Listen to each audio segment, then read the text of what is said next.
Praise the Lord. സ്നേഹമുള്ളവരെ, തിരുനാളുകൾ എന്ന Bible പഠന പരമ്പരയിലേക്ക് സ്വാഗതം. ബൈബിളിൽ രേഖപ്പെടുത്തിയിട്ടുള്ള വിവിധങ്ങളായ തിരുനാളുകളെക്കുറിച്ച് വിശദമായൊരു പഠനം നടത്താനാണ് നമ്മൾ ഈ പരമ്പരയിലൂടെ ശ്രമിക്കുന്നത്. തിരുനാളുകൾ ഓർമ്മ ആചരണങ്ങളാണ്. ദൈവം ചെയ്ത വലിയ കാര്യങ്ങൾ അനുസ്മരിക്കുക, ആ കാര്യങ്ങൾക്ക് വേണ്ടി നന്ദി പറയുക, ആ സംഭവങ്ങളിലൂടെ ദൈവം നമ്മോട് ആവശ്യപ്പെടുന്നതാണെന്ന് മനസ്സിലാക്കുക, അതനുസരിച്ച് ജീവിക്കാനായിട്ട് ശ്രമിക്കുക. ഇതൊക്കെയാണ് തിരുനാൾ ആഘോഷത്തിൻ്റെ മുഖ്യമായ ഘടകങ്ങൾ. അതോടൊപ്പം സന്തോഷിക്കുക ദൈവം നൽകുന്ന ദാനത്തിൽ. ഇന്ന് നമ്മൾ വിചിന്തന വിഷയമാക്കുന്നത് ഒരു പ്രധാന തിരുനാളാണ്. ജനുവരി 1 തീയതി ആഘോഷിക്കുന്ന യേശുവിൻ്റെ നാമകരണ തിരുനാൾ എന്ന് പറയും. ലൂക്കാ സുവിശേഷകൻ യേശുവിൻ്റെ ഛേദനാചാരവും നാമകരണവും ദേവാലയത്തിലെ സമർപ്പണവും ഒരുമിച്ചാണ് രേഖപ്പെടുത്തിയിരിക്കുന്നത്. അപ്പോൾ ഞാനൊരു ഭാഗം വായിക്കട്ടെ, എന്നിട്ട് നമുക്ക് വിശകലനത്തിലേക്ക് കിടക്കാം. ലൂക്കാ എഴുതിയ സുവിശേഷം 2-ാം അധ്യായം 21 മുതൽ 24 വരെയുള്ള വാക്യങ്ങൾ. ശിശുവിൻ്റെ പരിച്ഛേദനത്തിലുള്ള 8-ാം ദിവസമായപ്പോൾ അവൻ ഗർഭത്തിൽ ഉരുവാകുന്നതിന് മുമ്പ് ദൂതൻ നിർദ്ദേശിച്ചിരുന്ന യേശു എന്ന പേര് അവന് നൽകി. മോശയുടെ നിയമമനുസരിച്ച് ശുദ്ധീകരണത്തിനുള്ള ദിവസങ്ങൾ പൂർത്തിയായപ്പോൾ അവർ അവനെ കർത്താവിന് സമർപ്പിക്കാൻ ജെറൂസലമിലേക്ക് കൊണ്ടുപോയി. കടിഞ്ഞൂൽ പുത്രന്മാരൊക്കെയും കർത്താവിൻ്റെ പരിശുദ്ധനെന്ന് വിളിക്കപ്പെടണം എന്നും 1 ജോടി ചെങ്ങാലുകളെയോ 2 പ്രാവിൻ കുഞ്ഞുങ്ങളെയോ ബലിയർപ്പിക്കണമെന്നും കർത്താവിൻ്റെ നിയമത്തിൽ പറഞ്ഞിരിക്കുന്നതനുസരിച്ചാണ് അവർ അങ്ങനെ ചെയ്തത്. ദൈവ വചനമാണ് നാം കേട്ടത്. 8 ദിവസം പ്രായമായപ്പോൾ ശിശുവിന് പരിച്ഛേദനം നൽകി. ആ പരിച്ഛേദന കർമ്മത്തോടൊപ്പം പേരും നൽകി. ഇപ്പോൾ 2 കാര്യങ്ങളാണ് ഇന്ന് നമ്മൾ ചർച്ചാവിഷയമാക്കുന്നത്. ജനുവരി 1 തീയതി ആഘോഷിക്കുന്ന 2 സംഭവങ്ങൾ. യേശുവിൻ്റെ ജനനം 25-ാം തീയതിയാണെന്നുള്ള ധാരണയിലാണ് ജനുവരി 1 ഈ തിരുനാൾ ആഘോഷിക്കുന്നത്. 2 സംഭവങ്ങൾ: 1 പരിച്ഛേദനം അഥവാ ഛേദനാചാരം, 2 നാമകരണം. അബ്രാഹവുമായി ദൈവം ചെയ്ത ഉടമ്പടിയുടെ അടയാളമായി നൽകിയതാണ് പരിച്ഛേദനം. പരിച്ഛേദന പ്രക്രിയ അബ്രാഹത്തിന് പിമ്പുമുണ്ടായിരുന്നു. അബ്രാഹത്തെയോ അബ്രാഹത്തുമായുള്ള ഉടമ്പടിയോ അറിയാത്തവരും പരിച്ഛേദനം സ്വീകരിക്കുന്നുണ്ട്. പല ജനതകളുടെ ഇടയിലും ഇതൊരു വെറും ശാരീരിക ശുദ്ധിക്ക് വേണ്ടി ഒരു ഹൈജീനിക് ആയിട്ടുള്ള ഓപ്പറേഷനായിട്ടാണ് കണക്കാക്കുക. ശരീരശുദ്ധിക്ക് വേണ്ടി ചെയ്യുന്ന ഒരു കർമ്മം, ശരീരശുദ്ധമായി സൂക്ഷിക്കാൻ വേണ്ടി അഗ്രചർമ്മം മുറിച്ചു മാറ്റുക പല ജനതകളുടെ ഇടയിലും പതിവാണ്. ഇന്നും പല ആദിവാസികളുടെ ഇടയിലും പ്രകാരം നടക്കുന്നുണ്ട്. മുസ്ലിമുകൾ മുഴുവൻ ഈ ആചാരം സ്വീകരിക്കുന്നവരാണ്. അത് അബ്രാഹവുമായി ബന്ധപ്പെട്ട ഉടമ്പടിയുടെ ഭാഗമായിട്ടാണ് കണക്കാക്കുന്നത്. പക്ഷേ അബ്രാഹവുമായി ദൈവം ചെയ്ത ഉടമ്പടിയുടെ ഈ അടയാളത്തിൻ്റെ അർത്ഥം എന്താണ്? അതാണ് നമുക്ക് മനസ്സിലാക്കേണ്ടത്. എന്തുകൊണ്ട് ഇന്ന് ക്രിസ്തുവിൻ്റെ അനുയായികൾ ഇത് സ്വീകരിക്കുന്നില്ല എന്ന് മനസ്സിലാക്കേണ്ടതുണ്ട്. പരിച്ഛേദനം ഇതിൽ പ്രധാനപ്പെട്ടത് ഉടമ്പടിയാണെന്ന് ഓർക്കണം. ദൈവം അബ്രാഹവുമായി ചെയ്ത ഉടമ്പടിയെക്കുറിച്ച് ഉൽപ്പത്തി പുസ്തകം 17-ാമത്തെ അധ്യായത്തിൽ രേഖപ്പെടുത്തിയിട്ടുണ്ട്. ഉൽപ്പത്തി പുസ്തകം 17-ാമത്തെ അധ്യായം 1-2 വാക്യങ്ങളിൽ നമ്മൾ ഇപ്രകാരം വായിക്കും. അബ്രാമിന് 99 വയസ്സായപ്പോൾ കർത്താവ് പ്രത്യക്ഷപ്പെട്ട് അവനോട് അരുളി ചെയ്തു, സർവശക്തനായ ദൈവമാണ് ഞാൻ, എൻ്റെ മുമ്പിൽ വ്യാപരിക്കുക, കുറ്റമറ്റവനായിരിക്കുക. നീയുമായി ഞാൻ ഒരു ഉടമ്പടി ചെയ്യും. അതിന് ദൈവത്തിൻ്റെ മുമ്പിൽ വ്യാപരിക്കണം, കുറ്റമറ്റവനായിരിക്കണം, ദൈവിക നിയമമനുസരിച്ച് ജീവിക്കുന്നവനായിരിക്കണം, ദൈവത്തിൻ്റെ ദൃഷ്ടിയിൽ കുറ്റമില്ലാത്തൊരു ജീവിതം നയിക്കുന്നവനായിരിക്കണം. 17-ാമത്തെ അധ്യായം, ഉൽപ്പത്തി പുസ്തകം 17-ാമത്തെ അധ്യായം 9 മുതലുള്ള വാക്യങ്ങൾ. ദൈവം അബ്രാഹത്തോട് കൽപ്പിച്ചു, നീയും നിന്റെ സന്താനങ്ങളും തലമുറ തോറും എൻ്റെ ഉടമ്പടി പാലിക്കണം. നിങ്ങൾ പാലിക്കേണ്ട ഉടമ്പടി ഇതാണ്: നിങ്ങളിൽ പുരുഷന്മാരെല്ലാവരും പരിച്ഛേദനം ചെയ്യണം. നിങ്ങൾ അഗ്രചർമ്മം ഛേദിക്കണം. ഞാനും നിങ്ങളുമായുള്ള ഉടമ്പടിയുടെ അടയാളമായിരിക്കും അത്. നിങ്ങൾ 8 ദിവസം പ്രായമായ ആൺകുട്ടികൾക്ക് പരിച്ഛേദനം നൽകണം. നിന്റെ വീട്ടിൽ പിറന്നവനോ നിന്റെ സന്താനങ്ങളിൽ പെടാത്ത വിലയ്ക്ക് വാങ്ങിയ പരദേശിയോ ആകട്ടെ, തലമുറ തോറും എല്ലാ പുരുഷന്മാരും പരിച്ഛേദനം ചെയ്യണം. അപ്പോൾ ഇതാണ് ദൈവം ചെയ്ത ഉടമ്പടിയുടെ അടയാളം. പിന്നീട് സീനായ് മലയിൽ വേറൊരു ഉടമ്പടി വരും, അതിന് വേറെ അടയാളമുണ്ട്, സാബത്ത് ആചരണമാണ്. അപ്പോൾ പരിച്ഛേദനത്തെ ഒരു അടയാളമായി സ്വീകരിക്കാൻ കാരണം എന്താണ്? കാരണം ദൈവം അബ്രാഹവുമായി ചെയ്ത ഉടമ്പടി തലമുറയായി പ്രജനനത്തിലൂടെ കൈമാറി കൊടുക്കുന്നു എന്ന് സൂചിപ്പിക്കാൻ വേണ്ടിയാണ്. ജനനേന്ദ്രിയത്തിൽ തന്നെ ഈ അടയാളം സ്വീകരിക്കുന്നത് ഈ ജനിക്കുന്ന ഓരോ ശിശുവും അബ്രാഹത്തിൻ്റെ സന്തതിയായി അംഗീകരിക്കപ്പെടുന്നു എന്ന് സൂചിപ്പിക്കാൻ വേണ്ടിയാണ്. ഇതൊരു ശാരീരികമായ പ്രക്രിയയാണ്. ഈ ശാരീരിക പ്രക്രിയയിലൂടെ ശാരീരികമായ അബ്രാഹത്തെ നയിക്കുന്നവരെല്ലാം അബ്രാഹത്തിൻ്റെ അവകാശികളായി തീരുന്നു എന്ന് പരിഗണിക്കപ്പെട്ടിരുന്നു. അപ്പോൾ ഈ പരിച്ഛേദനം സ്വീകരിച്ചവരാണ് എല്ലാ യഹൂദരും. യേശുവും ഇപ്രകാരം പരിച്ഛേദനം സ്വീകരിച്ചവനാണ്. 8-ാം ദിവസമാണ് പരിച്ഛേദനം ചെയ്യുക. ദേവാലയത്തിൽ പോകണമെന്ന് വീട്ടിൽ വെച്ചാകാം, സിനഗോഗിൽ വെച്ചാകാം പരിച്ഛേദനം.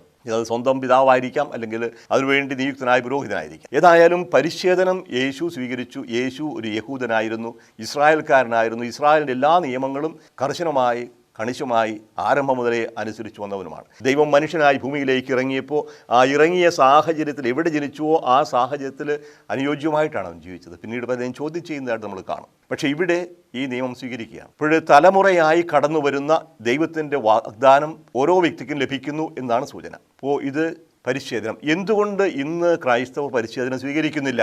ഇതൊരു വലിയ ചർച്ചാ വിഷയമായിരുന്നു യേശുവിൻ്റെ മരണത്തിനും പരിശുദ്ധാത്മാവിൻ്റെ ആഗമനത്തിനും ശേഷം. പൗലോസിൻ്റെ മാനസാന്തരത്തോടുകൂടി സഭയിൽ പുതിയ ചില നീക്കങ്ങളുണ്ടായി. പൗലോസ് അധികപങ്കും വിജാതീയരായ യഹൂദരല്ലാത്തവരുടെ ഇടയിലാണ് സുവിശേഷം പ്രസംഗിച്ചത്. വിജാതീയരുടെ അടുത്ത് യഹൂദരല്ലാത്തവരുടെ അടുക്കൽ സുവിശേഷം പ്രസംഗിക്കുമ്പോൾ അവർ യേശു ക്രിസ്തുവിനെ സ്വീകരിക്കാൻ എന്തു ചെയ്യണം, രക്ഷ പ്രാപിക്കാൻ എന്തു ചെയ്യണം എന്ന് ചോദിക്കുമ്പോൾ അതുവരെ ഉണ്ടായിരുന്ന നേതാക്കന്മാർ പഠിപ്പിച്ചു, ആദ്യമേ നീ ഇസ്രായേൽക്കാരനാവുക, യഹൂദനാവുക, പരിച്ഛേദനം സ്വീകരിക്കുക. അബ്രാഹത്തിന് ദൈവം നൽകിയ വാഗ്ദാനം അത് സ്വീകരിക്കണമെന്നുണ്ടെങ്കിൽ പരിച്ഛേദനം സ്വീകരിക്കണം. അതിനുശേഷം യേശുവിൽ വിശ്വസിക്കുക. അപ്പോൾ പരിച്ഛേദനത്തിലൂടെ യഹൂദനായവർ മാത്രമേ ക്രിസ്ത്യാനിയാവാൻ, യേശുവിൻ്റെ രക്ഷയിൽ പങ്കുചേരാൻ സാധിക്കൂ എന്ന് ഒരു കൂട്ടർ കരുതിയിരുന്നു. പൗലോസ് പറഞ്ഞു അത് ശരിയല്ല. പൗലോസിൻ്റെ നിലപാടിതാണ്. പരിച്ഛേദനം കാലഹരണപ്പെട്ട ഒരു സംഭവമാണ്. പരിച്ഛേദനം ചെയ്യുന്ന വ്യക്തികളെ യഹൂദ നിയമങ്ങളെല്ലാം അനുസരിക്കാൻ കടപ്പെട്ടിരിക്കുന്നു. പക്ഷേ ആ നിയമം ആർക്കും പൂർണ്ണമായി അനുസരിക്കാൻ സാധിക്കുകയില്ല. അഥവാ അനുസരിക്കുമെങ്കിൽ തന്നെ ആ നിയമത്തിലൂടെ ആരും രക്ഷ പ്രാപിക്കുന്നുമില്ല. രക്ഷ യേശു ക്രിസ്തുവിലൂടെ ദൈവം നൽകിയ ദാനമാണ്. ആ ദാനം സ്വീകരിക്കാൻ ശാരീരികമായ പരിച്ഛേദനത്തിൻ്റെ ആവശ്യമില്ല. ഒന്നേ ചെയ്യേണ്ടതുള്ളൂ, യേശുവിൽ വിശ്വസിക്കുക, നീ നിന്റെ കുടുംബവും രക്ഷ പ്രാപിക്കും. ഇതൊരു വലിയ തർക്കത്തിന് കാരണമായി തീർന്നു. ആ തർക്കം പരിഹരിക്കുന്നത് AD 49 ജെറൂസലത്തിൽ നടക്കുന്ന ആദ്യത്തെ സാർവത്രിക സുനഹദോസിലാണ്. അതിനെക്കുറിച്ച് അപ്പോസ്തല പ്രവർത്തനം 15-ാമത്തെ അധ്യായത്തിൽ വിശദമായി പ്രതിപാദിക്കുന്നുണ്ട്. തർക്കം ചർച്ച ചെയ്യാൻ വേണ്ടി അപ്പോസ്തലന്മാരെല്ലാവരും ഒരുമിച്ചുകൂടി പത്രോസിൻ്റെ അഭിപ്രായങ്ങൾ പറഞ്ഞ്, എനിക്കുണ്ടായ അനുഭവങ്ങൾ പറഞ്ഞു. പത്രോസ് കൊർന്നേലിയസിൻ്റെ വീട്ടിൽ പ്രസംഗിച്ചുകൊണ്ടിരിക്കുമ്പോൾ തന്നെ അവരുടെ മേൽ പരിശുദ്ധാത്മാവ് വന്നു. അവരാരും പരിച്ഛേദന സ്വീകരിച്ചവരായിരുന്നില്ല. സ്നാനം പോലും സ്വീകരിച്ചില്ല. അതിനു മുമ്പേ പരിശുദ്ധാത്മാവ് വന്നിരുന്നു. അപ്പോൾ പരിശുദ്ധാത്മാവിനെ സ്വീകരിച്ച് എങ്കിൽ പിന്നെ നമ്മൾ എന്തുകൊണ്ട് അവർക്ക് ജ്ഞാനസ്നാനം കൊടുക്കുന്നില്ല? അവരെന്തിനു വേണ്ടി പീഡിപ്പിക്കണം? മറ്റു നിയമങ്ങൾ എന്തിനു വേണ്ടി അവർ അടിച്ചേൽപ്പിക്കണം? ദൈവം തന്നെ നൽകുന്ന അടയാളമാണ് പരിശുദ്ധാത്മാവിന് നൽകുന്നത്. അപ്പോൾ പരിശുദ്ധാത്മാവിനാൽ നയിക്കപ്പെടുന്ന വ്യക്തി പിന്നീട് ശാരീരികമായ ഒരു അടയാളം സ്വീകരിക്കേണ്ടത് ആവശ്യമില്ല എന്ന് അപ്പോസ്തലൻ വാദിച്ചു. മറ്റ് അപ്പോസ്തലന്മാരും അത് അംഗീകരിച്ചു. അങ്ങനെ ആദ്യത്തെ സാർവത്രിക സുനഹദോസ് എടുത്ത ഒരു തീരുമാനമാണ്, അബ്രാഹത്തിൻ്റെ ഉടമ്പടിയുടെ അടയാളമായ പരിച്ഛേദനം ഇനി നമുക്ക് ആവശ്യമില്ല. ആ ഉടമ്പടിയല്ല ഇന്ന് പ്രസക്തമായിരിക്കുന്നത്. യേശുവിലൂടെ പൂർത്തിയായ പുതിയ ഉടമ്പടിയാണ്. ആ പുതിയ ഉടമ്പടിയിൽ പങ്കുചേരണമെങ്കിൽ യേശുവിൽ വിശ്വസിക്കണം, അവൻ്റെ രക്തത്താൽ ശുദ്ധീകരിക്കപ്പെടണം. അതിന് മറ്റടയാളങ്ങൾ ആവശ്യമില്ല. ഇത് പരിച്ഛേദനം. അതുകൊണ്ടാണ് ഇന്ന് നമ്മൾ പരിച്ഛേദനം സ്വീകരിക്കാത്തത്. പരിച്ഛേദനം സ്വീകരിക്കുകയോ സ്വീകരിക്കാതിരിക്കുകയോ ചെയ്യുന്ന ശാരീരികമായ ഒരു കാര്യമാണ്. അതിനെക്കുറിച്ച് ആരും തർക്കിക്കേണ്ട കാര്യമില്ല. ഇഷ്ടമുള്ളവർ സ്വീകരിക്കുക, അതിൽ സ്വീകരിക്കാതിരിക്കുക വെറും ശാരീരികമായ കാര്യമാണ്. ആത്മീയമായി അതിന് യാതൊരു അർത്ഥവുമില്ല, പ്രസക്തിയുമില്ല. രണ്ടാമത്തതിനേക്കാൾ പ്രധാനപ്പെട്ടതാണ്, ഈ പരിച്ഛേദനത്തോടനുബന്ധിച്ച് ഒരു പേര് കൊടുക്കുന്നുണ്ട്. പേര് യേശു ഗർഭത്തിൽ ഉരുവാകുന്നതിന് മുമ്പ് തന്നെ അവന് ദൂതൻ നിർദ്ദേശിച്ച പേര് യേശു എന്ന പേര് അവന് കൊടുത്തു. ഇന്ന് ഒരുപാട് തർക്ക വിഷയമായിരിക്കുകയാണ് യേശുവിൻ്റെ പേര് തന്നെ. യേശുവാണോ ഈശോയാണോ, അതോ ജഷുവായാണോ ജോഷുവായാണോ, മിശിഹായാണോ ക്രിസ്തുവാണോ, ഏതു പേരിലാണ് വിളിക്കുക? വേറൊരു ഗ്രൂപ്പ് ഇറങ്ങിയിട്ടുണ്ട്, ഇത് യേശു അല്ല, എംപറർ എമ്മാനുവേൽ എന്നാണ് അറിയപ്പെടേണ്ടത്. എമ്മാനുവേൽ മത്തായിയുടെ സുവിശേഷത്തിൽ കാണും, അവൻ എമ്മാനുവേൽ എന്ന് വിളിക്കപ്പെടും. അത് യേശയ്യായുടെ പുസ്തകം 7-ാം അധ്യായം 14-ാമത്തെ വാക്യത്തിലാണ്. കന്യഗർഭത്തിൽ പുത്രനെ പ്രസവിക്കും, അവൻ എമ്മാനുവേൽ എന്ന് വിളിക്കപ്പെടും. അങ്ങനെ വിളിക്കപ്പെടുന്ന ഒരു എമ്മാനുവേൽ ഇതുവരെ ഉണ്ടായിട്ടില്ല. എമ്മാനുവേൽ ഇവിടെ ജനിച്ചു കഴിഞ്ഞാൽ പത്രത്തിലൊരു പരസ്യം കാണുകയുണ്ടായി, എമ്മാനുവേൽ ജനിച്ചിരിക്കുന്നു. പക്ഷേ അത് ആരാണെന്നോ എവിടെയാണെന്നോ ആരും പറഞ്ഞില്ല. വളരെ രഹസ്യമായിട്ടാണ് കഴിയുന്നത്. ഇപ്പോൾ എംപറർ ആയിരിക്കുന്നു. എംപറർ എമ്മാനുവേൽ എന്ന് പറയുമ്പോഴേക്കും ഒരു ഇംഗ്ലീഷ് വാക്കും ഒരു ഹെബ്രായ വാക്കും കൂടി ഒരു സങ്കരവർഗം ഉണ്ടാക്കി എംപറർ എമ്മാനുവേൽ ഇവിടെ ഭൂജാതനായിരിക്കുന്നു എന്ന് പറയുന്നു. ആർക്കറിയാം ഏത് എംപററെ കുറിച്ചാണ് പറയുക? അവരുടെ നിലപാടിതാണ്. പ്രവാചകൻ പറഞ്ഞ അവൻ എമ്മാനുവേൽ വിളിക്കപ്പെടുമെന്ന് പറഞ്ഞ പേര് ഇതുവരെയും യേശുവിനുണ്ടായിരുന്നില്ല. അതുകൊണ്ട് ഇനി അവൻ ജനിക്കാനിരിക്കുന്നതോളം ജനിച്ചു കഴിഞ്ഞു പറയും. പക്ഷെ നമ്മൾ ഓർക്കണം, എമ്മാനുവേൽ എന്ന വാക്കിൻ്റെ അർത്ഥം ഇം അനു ഏൽ, 3 ഹീബ്രു വാക്കാണ്. ഇം വിത്ത് കൂടെ, അനു നമ്മോട്, ഏൽ ദൈവം എന്ന് പറഞ്ഞാൽ ദൈവം നമ്മോട് കൂടെ. ഇതാണ് എമ്മാനുവേൽ എന്ന വാക്കിൻ്റെ അർത്ഥം. അതിന് എംപറൊന്നും അർത്ഥമില്ല. എമ്മാനുവേൽ എന്ന വാക്കിൻ്റെ അർത്ഥം ദൈവം നമ്മോടുകൂടെ. അതാണ് യേശു അവസാനം പറയുന്നത്. മത്തായിയുടെ സുവിശേഷം 28-ാമത്തെ അധ്യായം 20-ാമത്തെ വാക്യത്തിൽ പറയുന്നതാണ്, ഇതാ ലോകാവസാനം വരെ, യുഗാന്തം വരെ എന്നും ഞാൻ നിങ്ങളോട് കൂടി ഉണ്ടായിരിക്കും. ഇതിൽ കൂടുതൽ എന്ത് എമ്മാനുവേലാണ് നമുക്ക് വേണ്ടത്? അവൻ മരിച്ച് ഉയർത്തെഴുന്നേറ്റ് മഹത്വീകൃതനായ യേശു എന്നും കൂടി ഉണ്ടായിരിക്കും. വാഗ്ദാനം ചെയ്തിട്ട് 2-3 പേർ എൻ്റെ നാമത്തിൽ ഇവിടെ ഒരുമിച്ച് കൂടുമ്പോൾ അവരുടെ മധ്യേ ഞാൻ ഉണ്ടായിരിക്കും. ഞാൻ നിങ്ങളെ അനാഥരായി വിടുകയില്ല, ഞാൻ വീണ്ടും വരും. ഇതിൽ കൂടുതൽ എന്ത് എമ്മാനുവേലിനെ കുറിച്ചാണ് പറയുക? എമ്മാനുവേൽ. യേശു എന്ന പേരും എമ്മാനുവേൽ പേരും പരസ്പര പൂരകങ്ങളാണ്, പക്ഷേ അർത്ഥവ്യത്യാസമുണ്ട്. ഇനി ഇവിടുന്നാണ് യേശുവാണോ ഈശോയാണോ? അതും കുറേയേറെ തർക്കങ്ങൾക്ക് കാരണമായി. പ്രത്യേകിച്ചും POC ബൈബിൾ വിവർത്തനത്തിൻ്റെ കാലഘട്ടത്തിൽ ഞാനും അതിൽ ഭാഗമായിരുന്നു. അപ്പോൾ യേശു എന്ന് വിവർത്തനം ചെയ്യണമോ ഈശോ എന്ന് വിവർത്തനം ചെയ്യണമോ? സുറിയാനിക്കാർ ആവശ്യപ്പെടും ഈശോ എന്നാണ് പറയേണ്ടത്. ലത്തീൻകാർ പറയും യേശു എന്നാണ്. ഇതേതാണ് അർത്ഥം? രണ്ടിൻ്റെയും അർത്ഥം ഒന്ന് തന്നെയാണ്. യേശുവിനെ അമ്മ മാതാവ് വിളിച്ചിരുന്നത് യേശു എന്നുമല്ല, ഈശോ എന്നുമല്ല, ജഷുവ എന്നാണ്. വാക്കിൻ്റെ ഉത്ഭവമാണ് യാഹ്വേ ഷുവ. യാഹ്വേ ദൈവത്തിൻ്റെ വെളിപ്പെടുത്തപ്പെട്ടവരാണ്, ഷുവ രക്ഷ. യാഹ്വേയാണ് രക്ഷ അഥവാ യാഹ്വേ രക്ഷകൻ അഥവാ ദൈവം രക്ഷിക്കുന്നു. ഇതാണ് വാക്കിൻ്റെ അർത്ഥം. യാഹ്വേ ഷുവ എന്നത് യഹോഷുവ എന്നായി. യഹോഷുവ ലോപിച്ച് ജോഷുവയായി. ജോഷുവ ലോപിച്ച് ജഷുവയായി. അപ്പോൾ ഇസ്രായേൽക്കാർ ജഷുവ എന്നോ ജോഷുവ എന്നോ വിളിക്കും. ഇനി ജഷുവ ഗ്രീക്കിലേക്കായപ്പോൾ യേസൂസ് എന്നായി. അത് തന്നെയാണ് ലത്തീൻ വിവർത്തനമായ വുൾഗാത്താലും യേസൂസ്. യേസൂസ് എന്ന് എഴുതിയത് ഇംഗ്ലീഷിൽ വായിച്ചാൽ ജീസസ് എന്നാവും. അത് മലയാളത്തിലേക്ക് വരുമ്പോൾ യേശു എന്നാവും. യേശു യേശു ഇങ്ങനെയാണ് യേശു. ഇനി ഈശോ എന്നത് സുറിയാനിയാണ്. സുറിയാനിയിൽ നിന്ന് ഈശോ മിശിഹ അഭിഷേകം ചെയ്യപ്പെട്ടവനാണ്. അല്ലെങ്കിൽ ക്രിസ്തു ഗ്രീക്ക് ഭാഷയും. അർത്ഥം ഒന്നും എല്ലാം ഒന്ന് തന്നെയാണ്. ഉച്ചാരണ രീതിയിലുണ്ടാകുന്ന വ്യത്യാസം മാത്രമേ ഉള്ളൂ. ഈശോ സുറിയാനിയിൽ നിന്ന് വരുന്നു, യേശു ഗ്രീക്കിൽ നിന്ന് വരുന്നു. ഗ്രീക്ക് ഭാഷയിലാണ് ഈ ബൈബിൾ എഴുതപ്പെട്ടത്. അതുകൊണ്ട് ഗ്രീക്കിൽ നിന്ന് വിവർത്തനം ചെയ്യുമ്പോൾ ഗ്രീക്കിൻ്റെ ഉച്ചാരണം എടുക്കണം, അതായിരിക്കും ഭംഗി എന്ന് കരുതിയാണ് POC ബൈബിൾ വിവർത്തനം ചെയ്യുമ്പോൾ ഈശോ എന്നല്ല യേശു എന്നെടുത്തത്. പക്ഷേ പിന്നീട് അത് പലർക്കും ദഹിക്കാതിരുന്നത് കൊണ്ട് പിന്നീട് ഉണ്ടായ വിവർത്തനങ്ങളിൽ, പ്രത്യേകിച്ചും വിശുദ്ധയുടെ അടിസ്ഥാനത്തിലുണ്ടായ സീറോ മലബാർ സഭയുടെ ആരാധനക്രമത്തിലെ വായനകളിലൊക്കെ ഈശോ എന്ന് ചേർക്കുകയുണ്ടായി. ഇഷ്ടമുള്ളത് ചെയ്യാം, അർത്ഥത്തിന് യാതൊരു വ്യത്യാസവുമില്ല. പേരിൻ്റെ അർത്ഥം ഇതാണ്. ഇനി എന്താ ഈ പേരിൻ്റെ അർത്ഥം, എന്താ പ്രസക്തി? ഈ നാമകരണത്തിന് ഇത്രയും പ്രാധാന്യം കൊടുക്കാൻ കാരണം എന്താണ്? പക്ഷേ നമ്മൾ മനസ്സിലാക്കാതെ പോകുന്ന ഒന്നാണ് പേരിൻ്റെ അർത്ഥം, പേരിൻ്റെ പ്രസക്തി. എന്താണൊരു പേര്? ഒരു പേരിൽ എന്തിരിക്കുന്നു എന്ന് പറയാറുണ്ട്. പേരിലാണെല്ലാം. പേരില്ലാതെ എന്നതാണ് ഉണ്ടാവുക. പേര് ഒരാൾ നൽകുന്നതാണ്, തന്നെ പേരുണ്ടാകുന്നില്ല. ഒരാൾ മറ്റൊരാളിനോ ഒരു വസ്തുവിനോ ഒരു സ്ഥലത്തിനോ പേരിടുന്നു. അപ്പോൾ പേരിടുന്ന ഒരാളുണ്ട്. ആ പേരിടുന്ന ആളിൻ്റെ ഉള്ളിൽ മനസ്സിൽ ഒരു ചിന്തയുണ്ടാവും. പേര് ആദ്യമായി ഒരു നിർവചനമാണ്, ഡെഫിനിഷൻ. എന്താണ് ഈ സാധനം, എന്താണ് ഈ വസ്തു? എൻ്റെ കയ്യിലുള്ളത് ഒരു കഷ്ണം കടലാസാണ്. ഇത് എഴുതിയ കടലാസാണ്. ഇത് പുസ്തകമാണ്. പുസ്തകം എന്ന് പറഞ്ഞാൽ ആൾക്കാർക്കറിയാം ഇത് പുസ്തകമാണ്, അതിൽ എഴുത്തുണ്ടാവും. കടലാസ് എന്താണെന്നറിയാം. അപ്പോൾ ഒരു നിർവചിക്കുകയാണ്. എൻ്റെ കണ്ണടയുണ്ട്, കൈയുണ്ട്, നഖമുണ്ട്, മൂക്കുണ്ട്, നാക്കുണ്ട്, എല്ലാം അറിയാം. കൃത്യം ഓരോന്നിനും പേരുണ്ട്. ആ പേരിന് അർത്ഥവുമുണ്ട്. അപ്പോൾ എന്താണ് പേരിൻ്റെ അർത്ഥം? ഇപ്പോൾ ഒരു അർത്ഥം ഉണ്ടായിരിക്കണം പേരിന്. ഇപ്പോൾ പേര് കൊടുക്കുന്ന ആളിൻ്റെ മനസ്സിൽ ഒരു അർത്ഥമുണ്ടാകണം. നമുക്കറിയാം പലപ്പോഴും പേരുകൾ മാറ്റുന്നതായിട്ട് ബൈബിളിൽ. അബിറാം എന്നൊരു വ്യക്തിയുടെ പേര് മാറ്റി അബ്രഹാം എന്നാക്കി. അബിറാം, എൻ്റെ അപ്പൻ വലിയവൻ, ഉന്നതൻ. അബി എൻ്റെ പിതാവ്, റാം ഉന്നതൻ. അബ്രഹാം വലിയ ജനതയുടെ പിതാവെന്നായി. അപ്പോൾ ദൈവത്തെ സംബന്ധിച്ച് ഈ വ്യക്തിയെ വിളിക്കുമ്പോൾ ഒരു അർത്ഥമുണ്ട്, പേരിന് അർത്ഥമുണ്ട്, ഒരു സ്വപ്നമുണ്ട്. ഈ മനുഷ്യൻ അബിറാം ഇനി അബ്രാഹാം ആയിരിക്കണം. നിന്നിലൂടെ സകല ജനതകളും അനുഗ്രഹീതമാകണം, വലിയ ജനതയുടെ പിതാവാകണം നീ. യാക്കോബ് എന്ന് പറഞ്ഞാൽ കാലുവാരുന്നതിനർത്ഥം. യാക്കോബ് മറ്റുള്ളവൻ്റെ സ്ഥാനം കരസ്ഥമാക്കുന്നവൻ. മാതൃഗർഭത്തിൽ നിന്ന് പുറത്തു വരുമ്പോൾ ചേട്ടൻ്റെ കാലെ പിടിച്ചുകൊണ്ട് വന്നു എന്നാണ് പറയുക ബൈബിൾ. തമാശ പറയുന്നതാണെന്നറിയില്ല. ഏതായാലും അവൻ്റെ സ്വഭാവം എപ്പോഴും അങ്ങനെയായിരുന്നു. മറ്റുള്ളവൻ്റെ കാലുവാരലാണ്.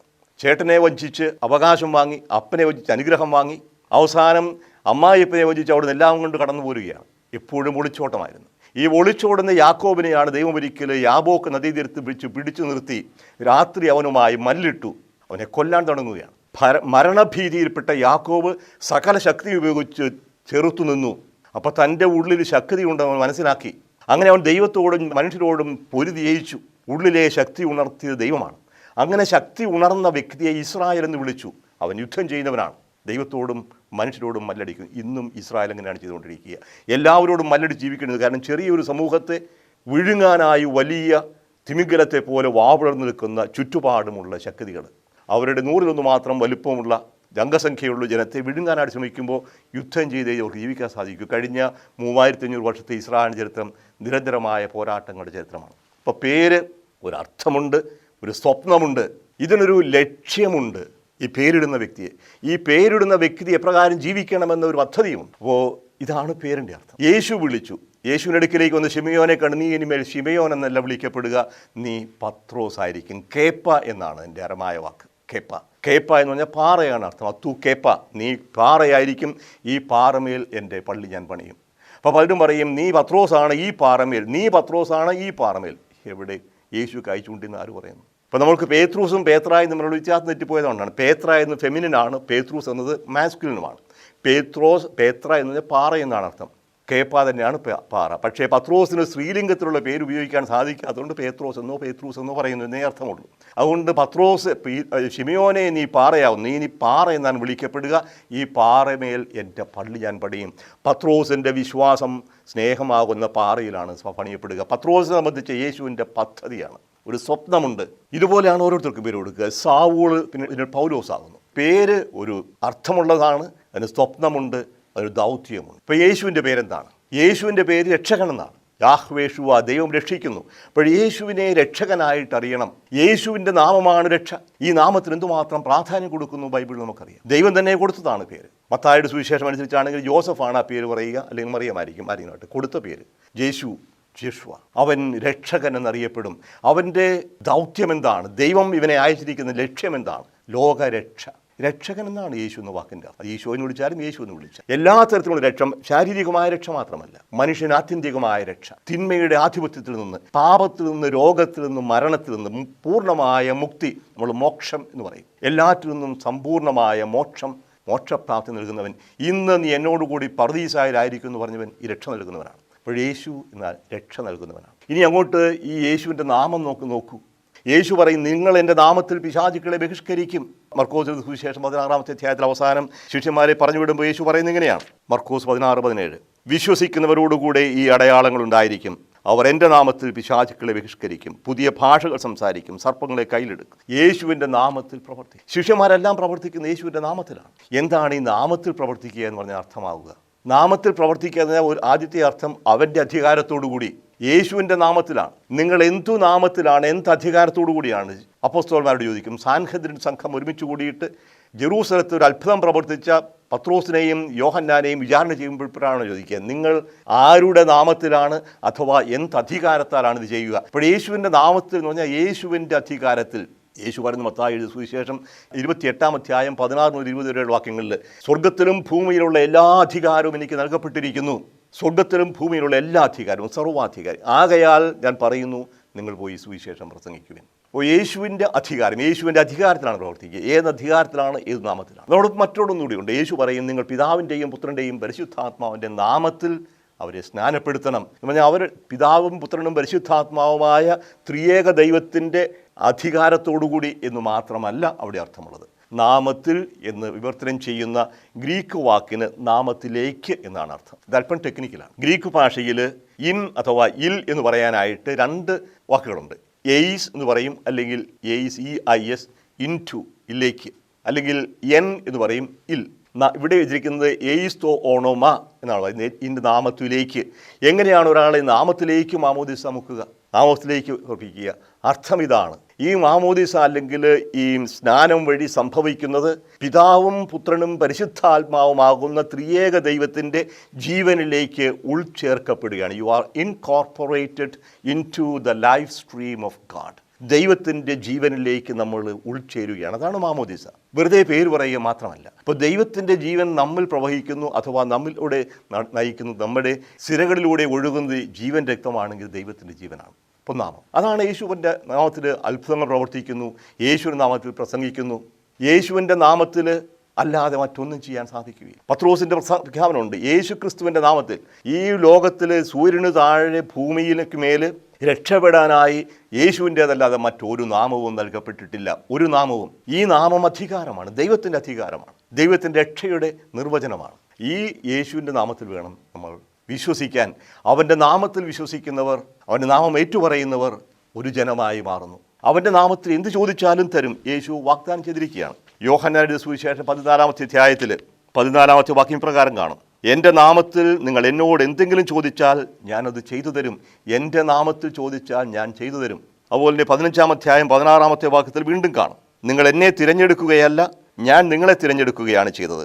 നിങ്ങൾ പോയി ഫലം പുറപ്പെടുവിക്കുന്നതിനും നിങ്ങളുടെ ഫലം നിലനിൽക്കുന്നതിനും വേണ്ടി ഞാൻ നിങ്ങളെ നിയോഗിക്കുന്നു. തന്മൂലം നിങ്ങൾ എൻ്റെ നാമത്തിൽ പിതാവിനോട് ചോദിക്കുന്നത് എന്തും അവിടുന്ന് നിങ്ങൾക്ക് നൽകും.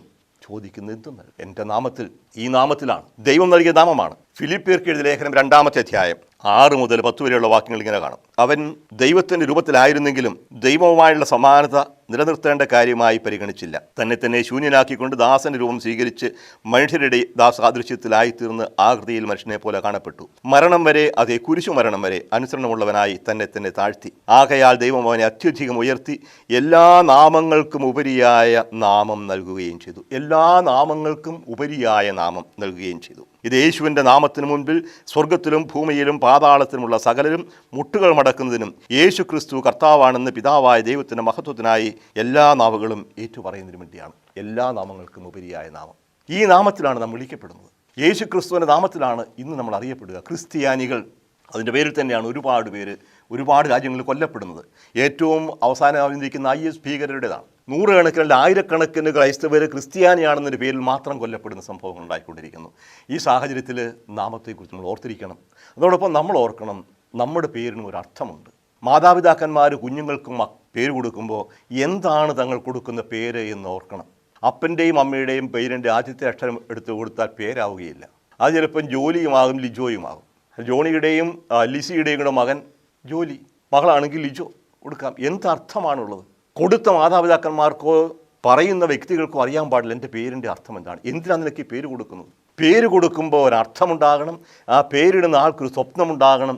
പേര് സ്വീകരിക്കുന്ന ആൾക്കൊരു ദൗത്യമുണ്ട് എന്ന ബോധ്യമുണ്ടാകണം. അബ്രാഹത്തിൽ അതറിയാമായിരുന്നു, ജനതകളുടെ പിതാവാകാൻ വേണ്ടി വിളിക്കപ്പെട്ടവനാണ്. പത്രോസിന് അറിയാമായിരുന്നു, ഞാനൊരു പാറയായിരിക്കണം. പിഴുക് പോലെ ഉരുകിയെങ്കിലും പിന്നീട് അവൻ പാറയായി മാറുന്നുണ്ട്. അപ്പം നമ്മൾ കൊടുക്കുന്ന പേരുകൾ അർത്ഥമുള്ളതാവണം. ദൈവം നമുക്കൊരു പേര് നൽകിയിട്ടുണ്ട്. വെളിപാട് പുസ്തകത്തിൽ പറയും, അവന് ഒരു വെള്ളക്കല്ല് നൽകും, ആ വെള്ളക്കൽ ഒരു നാമം കുത്തിയിരിക്കും.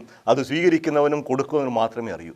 ദൈവം പറയുന്നുണ്ട്, യെശയ്യായുടെ പുസ്തകം 49-16 വാക്യത്തിൽ, നിൻ്റെ പേര് എൻ്റെ ഉള്ളം കയ്യിൽ ഞാൻ രേഖപ്പെടുത്തിയിരിക്കുക. എൻ്റെ നാമം എൻ്റെ വ്യക്തിത്വമാണ്. അപ്പോൾ നാമം വ്യക്തിത്വത്തിൻ്റെ ഒരു പ്രകടനമാകണം. ഒരപ്പൻ മകൾ കൊടുത്ത പേരാണ് ഷിറ്റി, വേറൊരപ്പൻ മകൻ കൊടുത്തു ഷിറ്റോ. എന്താ അതിൻ്റെ അർത്ഥം? ഇംഗ്ലീഷ് ഡിക്ഷണറി നോക്കി നിങ്ങൾക്കറിയാം. ഇങ്ങനെയൊക്കെ പേര് വിളിച്ച് മക്കളെ അവഹേളിക്കുന്ന മാതാപിതാക്കന്മാരെ ദയവ് ചെയ്ത് ഇനിയെങ്കിലും ശ്രദ്ധിക്കുക. കുഞ്ഞുങ്ങൾക്ക് കൊടുക്കുന്ന പേരിന് അർത്ഥമുണ്ടാകണം. ദൈവം നമുക്കൊരു പേര് നൽകിയിട്ടുണ്ട്, നീ എൻ്റേതാണ്, നീ എനിക്ക് വിലപ്പെട്ടവനാണ്. ആ വിലപ്പെട്ട പേര്, ആ പേരാണ് യേശുവിലൂടെ നമുക്ക് ലഭിക്കുക. യേശുവിൻ്റെ നാമകരണം നമുക്കും ഒരു പ്രചോദനമാകണം. അവൻ്റെ നാമം വിളിച്ച് അപേക്ഷിക്കുക, അവൻ്റെ നാമത്തിൽ വിശ്വസിക്കുക. അവൻ്റെ നാമത്തിൽ അത്ഭുതങ്ങൾ നടക്കും. അവൻ്റെ നാമത്തിൽ വിശ്വാസം സംരക്ഷിക്കാൻ സാധിക്കും. അവൻ്റെ നാമത്തിൽ ജീവൻ ത്യജിക്കാനും സാധിക്കും. അവന് വേണ്ടി അവൻ്റെ നാമത്തിൽ ജീവൻ ത്യജിക്കുന്നവർക്ക് ദൈവം നിത്യജീവൻ നൽകും എന്ന് ഉറപ്പ് നൽകിയിട്ടുണ്ട്. നമുക്ക് നിമിഷം പ്രാർത്ഥിക്കാം.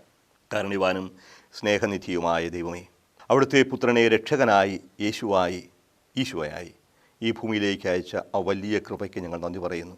ഈശോയുടെ നാമത്തിൽ ഞങ്ങൾ അപേക്ഷിക്കുന്നു. നാമത്തിൻ്റെ അർത്ഥം ഞങ്ങൾക്ക് മനസ്സിലാക്കി തരണമേ. ഞങ്ങളെ ഓരോരുത്തരെയും അവിടുന്ന് സ്വന്തമായി സ്വീകരിക്കുകയും സ്വന്തമായി പേര് നൽകുകയും ചെയ്തിട്ടുണ്ടെന്ന് ഞങ്ങൾ മനസ്സിലാക്കുന്നു. ഞങ്ങളുടെ ഓരോരുത്തരുടെയും പേര് അവിടുത്തെ ഉള്ളം കയ്യിൽ രേഖപ്പെടുത്തിയിരിക്കുന്ന പ്രവാചകന്മാരിലൂടെ അവിടുന്ന് അരുളി ചെയ്തിട്ടുണ്ടല്ലോ. ഞങ്ങളുടെ പേരിൻ്റെ അർത്ഥം മനസ്സിലാക്കി ആ അർത്ഥം അനുസരിച്ച് ജീവിക്കാൻ, ഞങ്ങൾക്ക് നൽകുന്ന പേരിലൂടെ അങ്ങ് കാണുന്ന സ്വപ്നം സാക്ഷാത്കരിക്കാൻ, ഏൽപ്പിക്കുന്ന ദൗത്യം പൂർത്തിയാക്കാൻ ഞങ്ങളെ സഹായിക്കണമേ. നിത്യം പിതാവും പുത്രനും പരിശുദ്ധാത്മാവുമായ സർവേശ്വര. ആമേൻ.